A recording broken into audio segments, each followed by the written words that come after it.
Continuing our fire watch with the Upper Applegate Fire fully lined as of today. The area is still under level 2 B set evacuation notices. And we're going to check in with Newswatch 12's Rocky Walker, who's in Rouge right now. Rocky, I know you spoke with families that evacuated. How are they feeling now?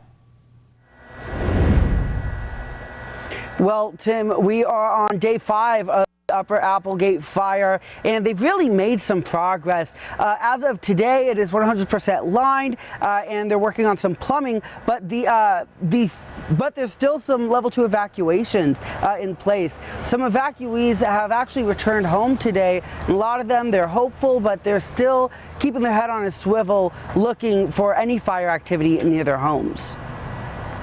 I spoke with Gene Woods from Upper Applegate, who he said today is his first full day back home. With flames less than a mile away from their home, they packed bags and immediately fled once level 1 came into effect. It doesn't pay to be slow or ignore what people are telling you to do. Pay attention to what the sheriff says.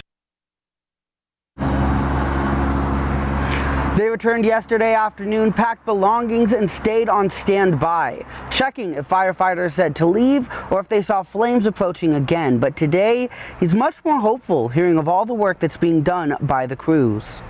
Perfectly comfortable with how they're doing. The air support is the lifesaver of that. The guys that are the heroes are the ones that's on the ground in harm's way of the fire, digging trenches, digging fire lines, putting out trees, and they're taking a beating on that job.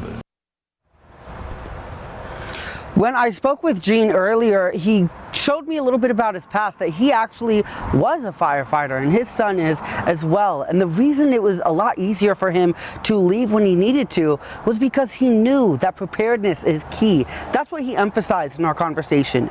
Being prepared, knowing what to pack, how fast to pack it, and exactly where you're going to be going. But I'll be in here later in the show to give you some more updates on the fire and what's next for those here in the Upper Applegate area. But until then, live in Rouge, Rocky Walker, Newswatch 12.